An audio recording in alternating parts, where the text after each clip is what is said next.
এত দ্রুত আমি কি করছি সোনা জায়গায় দিছি সোনা জায়গায় দিছি অর্থ কি অর্থ হলো আমার বাইকের মানুষের কাছে তাড়াতাড়ি যায় কিছু অর্থ সম্পদ নষ্ট করবে আর এই সুযোগে আমার সম্পদ দিয়ে আমি সম্পদগুলো আটকে রাখবো এইটাই হলো আমাদের বড় লোভ বিশেষ করে সাধারণ মানুষের মধ্যে এগুলো কম আছে সাধারণ মানুষের মধ্যে এগুলো নাই বিশেষ করে আমাদের আজে আমাদের মধ্যে এই লোকগুলো বেশি আছে কেবল যত দেখবেন আলেমের মুখে দুর্নাম দুর্নীতি যত দেখবেন আলেমের মুখে ওই যে নাম দিছে আমি একবার বড় আলেম হয়ে গেছি এর বাপরে বাপ নেট বরাবর বাপটা ইন্টারন্যাশনাল বাপটা জাহাজ চালাতে লস করে না জাহাজ চালানোর বাপের টাকা দিয়ে হমিয়া জাহাজ চালানোর বাপের টাকা দিয়ে না সরকারের টাকা দিয়ে মসজিদে ওয়াজ করে 2 লাখ টাকা বাজেট একা আইন করেছে এই আইন করে কে শিখালো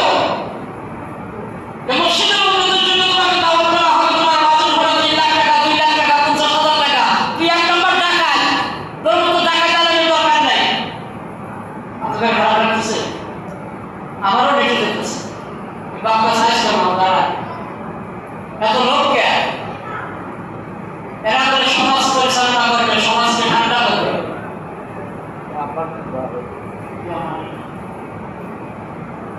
যার ভিতরে দুনিয়ার লোক আছে আল্লাহ নবী কি দুনিয়ার লোক করছিলেন কথা বলেন লোক করছিলেন আপনার মানে খাদিজাতুল কুবরাকে যখন বিয়ে করলেন খাদিজাতুল কুবরা আবু জাহল আবু সুফিয়ান দাসায় বাবার কোন সরে যায় তার পরিকল্পনা সম্পর্কে কিছু ছিল আমার নবীর মায়া ফোন করলেন আমার নবীর জন্য আমার নবীর নামে দিয়ে দিলেন আমার নবী কোনটা শুরু করে খাদিজাতুল কুবরাকে ডাকতে বললেন খাদিজা আপনি এত বড় পরিকল্পনা সম্পর্কে কিছু আমার নামে অর্পণ করে দিলাম আপনার তো বড় কষ্ট হয়নি বলে না হুজুর আমি খাদিজা জিন্দা থাকতে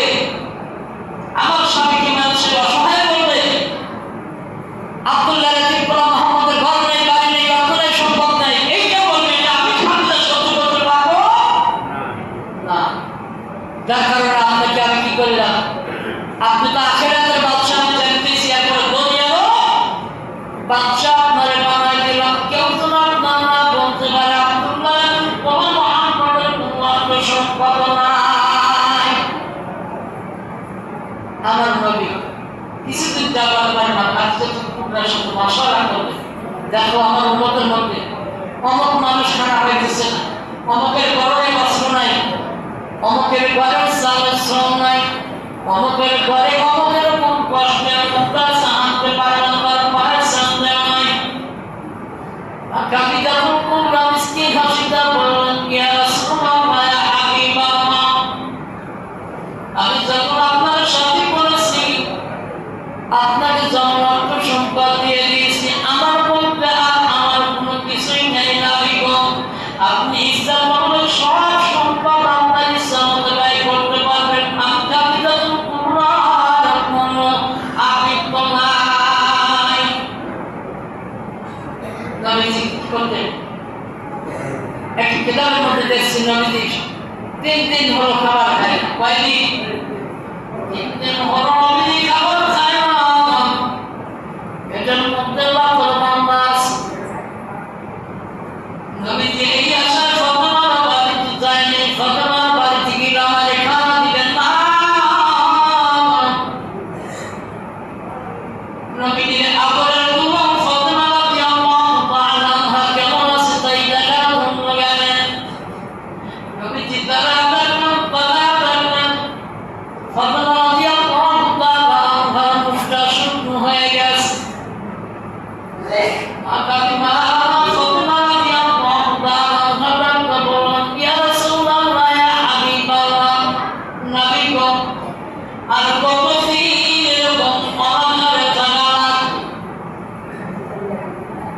নবীজি যখন তারা খুব কমানোর দরবার করছেন আবার বড় করে গেছে তার কারণে সারা দিয়া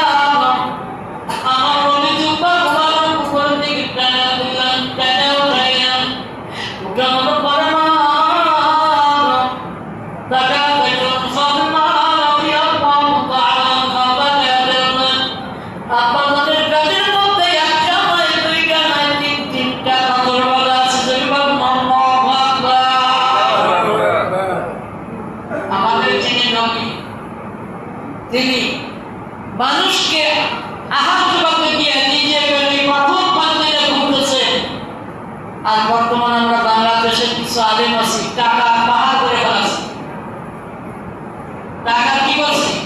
পাহাড় করেছি। কারণ হলো ওই যে পরের টাকা ব্যাংক চালায় ইলেম শিক্ষা করা লাগে নাই, কি কারণ ব্যাংক চালাইছে কি আর ব্যাংক চালায় ইলেম শিক্ষা করা লাগে নাই, কামনা আছে ইলেম শিক্ষা করা লাগে নাই, নীলা বডিকে খাইছে আর ঘুমাইছে। আর মানুষের ফেতরা জাকাতে ইনকাম করেছে মা বাপ। অধিকাংশ মানুষের অধিকাংশ ছাত্র বাপ নাই, যার বাপ নাই মা কি করবে, সন্তানকে দিচ্ছি নীলা বডি খেতে খায় দিয়ে মা বাড়ি বাড়ি এক বছর বাবা আমার একটা আমার মুক্তি বানাইতেছে, হাফিজ বানাইতেছি, আমার একটা ফেতরাকে। আর সেই ফেতরা আজকে আপনাদের মধ্যে মুছে গেছে, যার কারণ যেটা উত্তর পালি ভারি টাকা চাওয়া যায়, টাকা চাও ঘুষ করে চাও, কেমন ময়দানে এটা তোমার জবাবদিহি করা লাগবে, এটা কি জবাবদিহি করা লাগবে। আল্লাহ যেদিন তোমাকে হিসাব দান করবে, আল্লাহ যেদিন কাজিয়া করবে, যেদিন আল্লাহর আদালতে তোমার দাঁড়ান লাগবে, সেদিন আল্লাহ জিজ্ঞাসা করবে তুমি কেন টাকা দিছিলা, তোমার কামরার দাম কি এত, তোমার পরিশ্রম কি এত, তোমার কনফারেন্স কি এত, ওই দিন হিসাব কেউ জায়গা মতো দেয়। বলে ভাই আরে ডক্টর করলেও লাভ নেই, সোনারও দোষ আছে, সোনার একটু দোষ আছে, মন খারাপ করেন না। আরে ডক্টর কণ্ঠ কর হুজুর আমাদের সিরিয়াল দ্বারা 1 বছরের মধ্যে সিরিয়াল নাই, বলে হুজুর টাকা দেন 10,000 কাছে 50,000 সিরিয়াল দেওয়া লাগে। জনগণকে আমি বলতেছি আপনি কিরকম করেন, আপনার বাড়ির উপরে একটা মাহফিল লাগান, 20,000 টাকার কাছে 50,000 টাকা বাংলা দিয়ে এসে আপনার বাড়ির উপরে লাগান, আপনি নিজের টাকা খরচ করে দেখে কিরকম পারেন। আধারের পক্ষ থেকে টাকাটা মসজিদে দান করা হলো। জি আধারের পক্ষ থেকে এই টাকাটা মসজিদে দান করা হলো।